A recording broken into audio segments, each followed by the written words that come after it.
Justin, first of all, congratulations on the season so far. Thanks for joining us this morning. Yeah, thanks for having me. All right, give us the ingenious idea that only you could come up with on how we spice up the kickoff.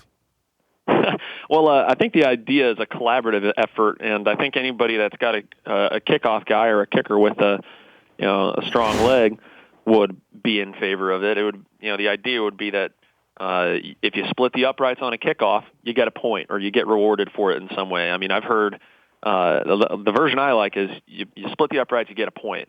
I've also heard, you split the uprights, and instead of the opposing team starting at the 25, maybe they start at the 10, just to make the game a little bit more interesting. I mean, we're everybody's sick and tired of offenses just like running up the score. They want to see defense. At least in Baltimore, I think they do.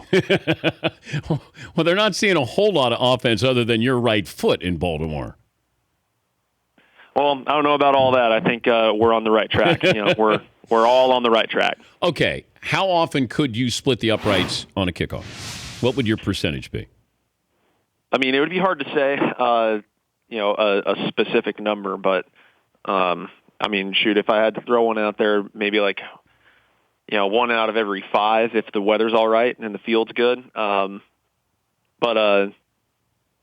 again, that's kind of considering all factors, wind and field, etc. Would you be in favor of a 4-point field goal from 60 yards or more?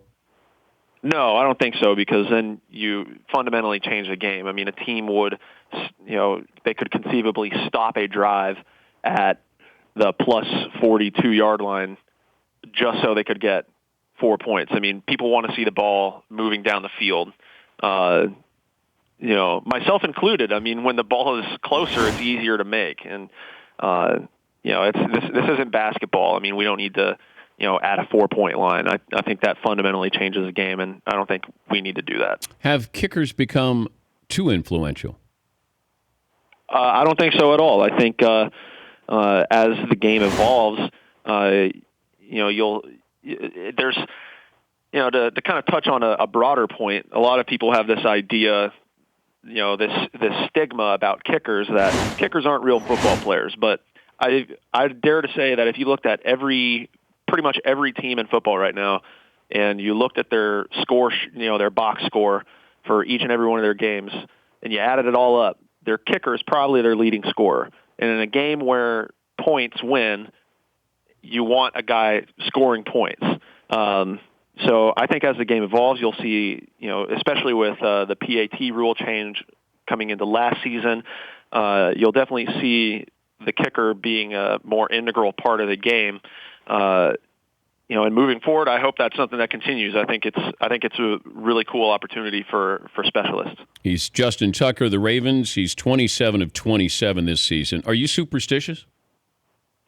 I'm not really superstitious, but I do a couple of things, in pregame that, it's more of a routine type thing. But as far as, I kind of figure the next point would be asking about jinxes. I've been asked that for the last 4 weeks now, and I don't believe in that. What I believe in is working hard and paying attention to detail, trusting that Morgan Cox and Sam Cooke are going to continue to do an excellent job for me, and as long as we do those things, we'll put points on the board and hopefully turn those points into wins.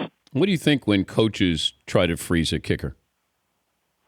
I don't really think anything of it. I mean, I think it's a more effective tactic at lower levels of the game, high school, college, maybe even, you have a young kicker coming in to the NFL, and it's their first or second game-winning field goal attempt, and that sort of thing. I think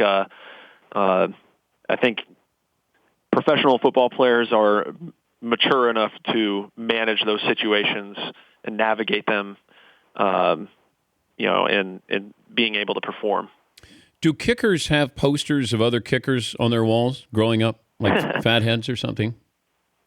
Sure. I mean, one of my favorite players to this day is, some of my favorite football players, not just kickers, but my favorite football players are Adam Vinatieri, Phil Dawson, Matt Stover, and then, if I had to pick a position player, I'd probably say Earl Campbell, Ed Reed. Those are some of my favorite football players.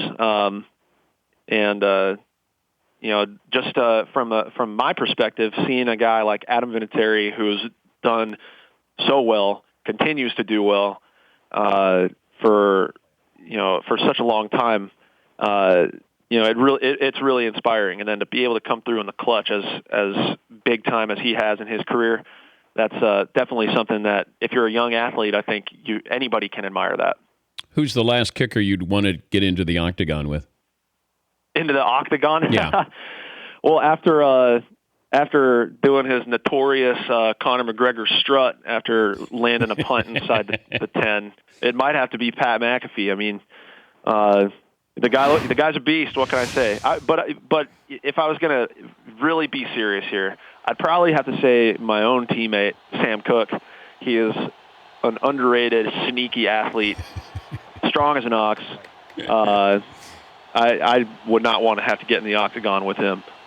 I have my crew here, my Danettes, and one of my guys did some actual research on you before you came on. His name is McLovin, and McLovin had a question for you that I would have to turn in my man card to ask you this question, but McLovin has no problem doing this. McLovin, your question for Justin Tucker.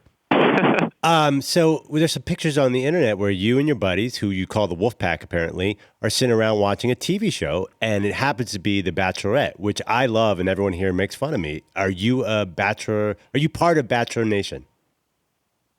I would have to say that I am in a small way. So the Wolf Pack, in fairness to Morgan and Sam would hate being lopped into like the Bachelorette watching crew. That was really more of an offensive thing. It was a Joe Flacco, Dennis Pitta, Dan Brown, Nick Boyle, Kyle Juszczyk type of thing that we had going on there, where we would, join forces during the offseason. You're indicting all of these guys, Justin. Man, you're naming names here.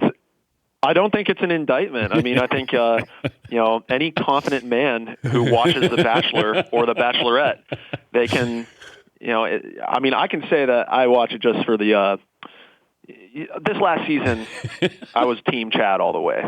And I think anybody who was not Team Chad was wrong. And I think that's totally fair to say. McLovin, were you Team Chad? No, but Team Chad. Chad is from Texas. That's clearly a home state buy. Okay. Chad's that crazy guy. Justin, no, what he's are you doing? He's from Oklahoma. He's from Oklahoma. He sells luxury real estate in Tulsa. Whatever that means. My bad. Can I still come down and watch with you guys? Absolutely. Just we'll exchange digits, and then you can. we make it happen. We'll set it up. Congrats on the season so far, Justin. Thanks for joining us on short notice. We appreciate it. You got it, guys. Thanks. That's Justin Tucker. The Dan Patrick Show, weekday mornings on Audience.